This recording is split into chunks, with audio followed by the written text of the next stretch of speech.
Hello and welcome back to the videos. We're just about to start on book 3, On the Trail. So if we go straight into the first slide, and we're going to talk about something that's been aptly named the Putty Plan. This was named the Putty Plan by someone that I was actually doing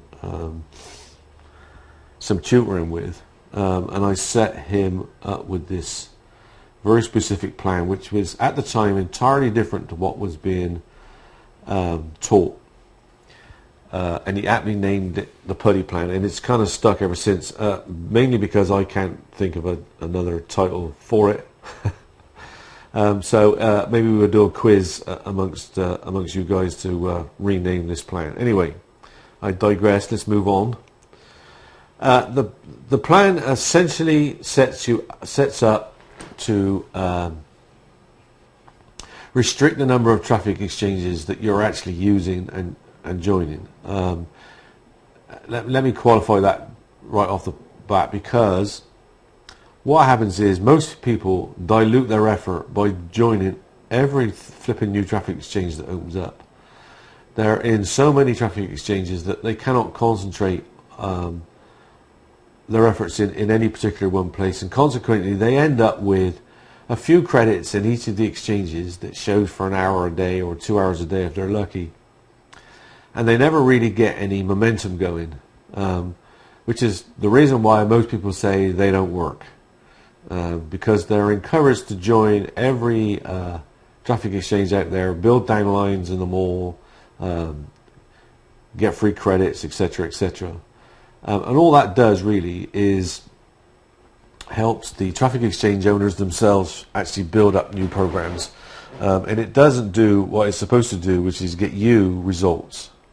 So against all of the then advice, I pretty much told people to only join 4 or 5 traffic exchanges at most, and to concentrate your effort 100% of those, and to make sure that you have enough credits in each of those exchanges to run your URLs 24 hours a day, 7 days a week.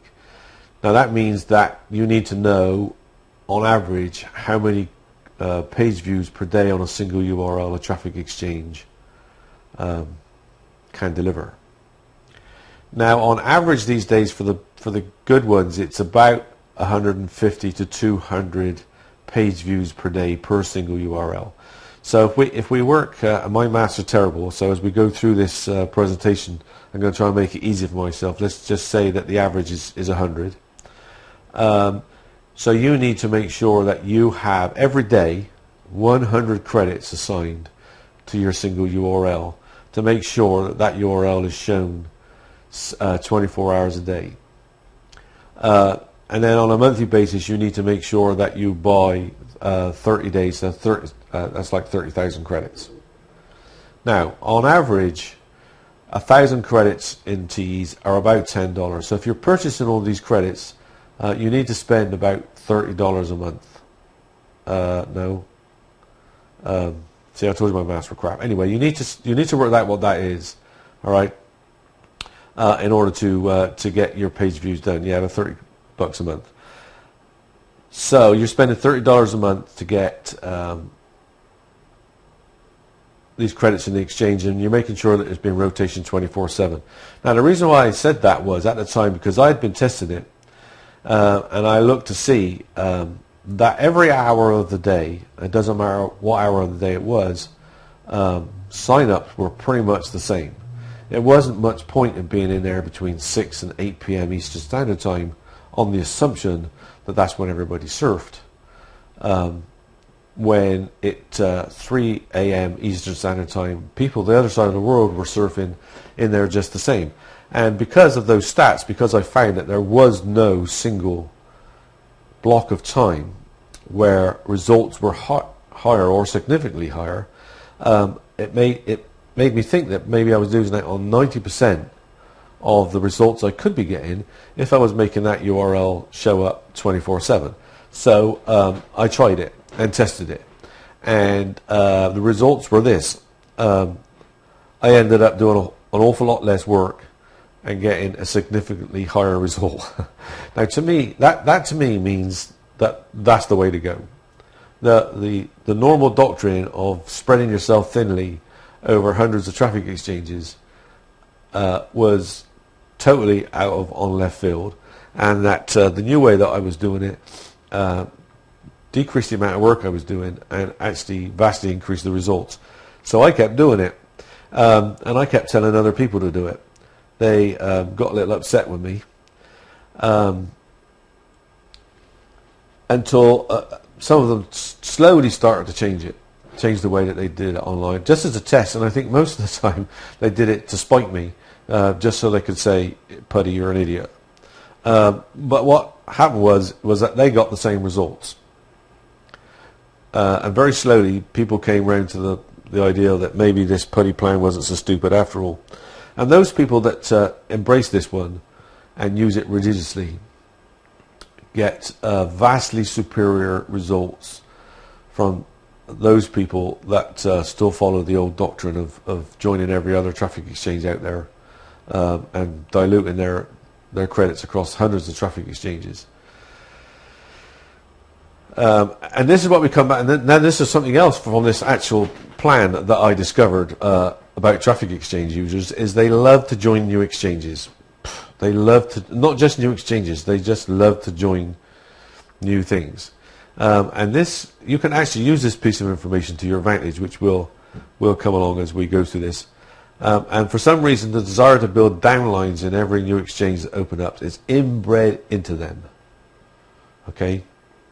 So these are two weaknesses in traffic exchange users that we need to exploit, or let's not use the word exploit, that we need to use in order to maximize our own results in traffic exchanges. Now the plus side for us, for the people using the Puddy plan, and this is going to be you, obviously, this means that, right, that they're in the mall. Okay.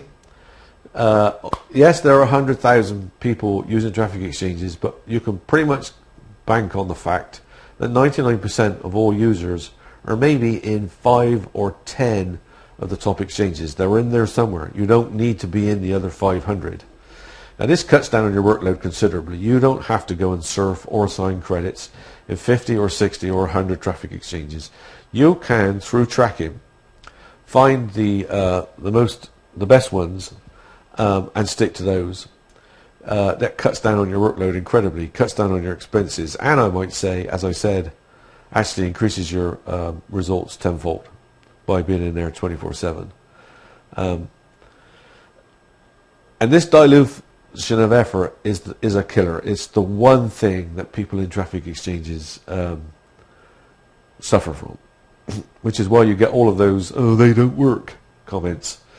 Well, like everything else in life, used properly, everything works. You just have to find out how to best leverage the resource that you have in front of you. And the Puddy plan best does that. So this is a good thing. It means you can concentrate your efforts on a small number of traffic exchanges and reach 99% of users. This puts you ahead of the plan, ahead of the other people in GEs right from the very start. Less effort and a bigger result. And concentrating your money and time in fewer exchanges brings a much better result than spreading yourself over too many exchanges. And this leaves you more time to do the things that really matter, like make sure your sales process is at 100% efficiency.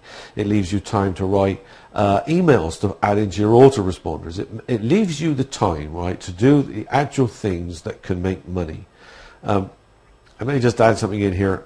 In a hot conference room the other day, I actually bitched and complained because my sales process was too good in AKH. I actually ended up I'm selling more credits than I can actually deliver, and now I have to find a way to actually up the delivery rate.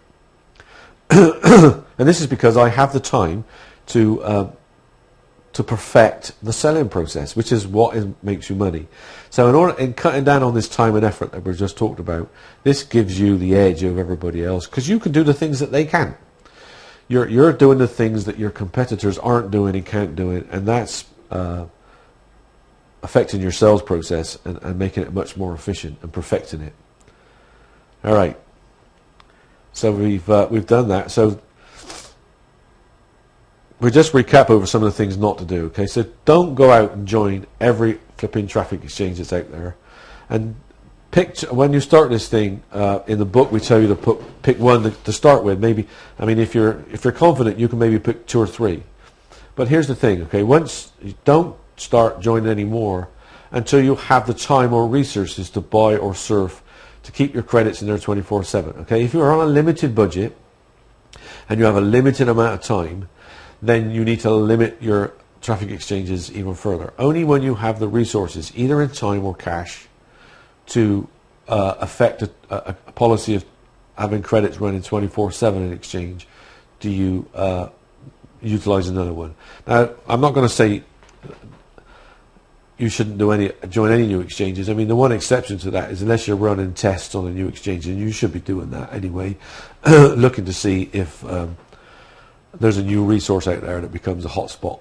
And when we go through some of the tracking stuff later on in some of these videos, I'll be highlighting hotspots, how to find them, how to best utilize them, and what your strategy should be in each exchange, whether you should buy or upgrade or surf.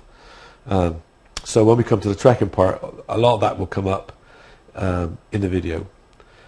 So never be tempted, excuse me, never be tempted or dragged into joining or promoting any new exchange until the hype has all died down and you can test it under normal conditions.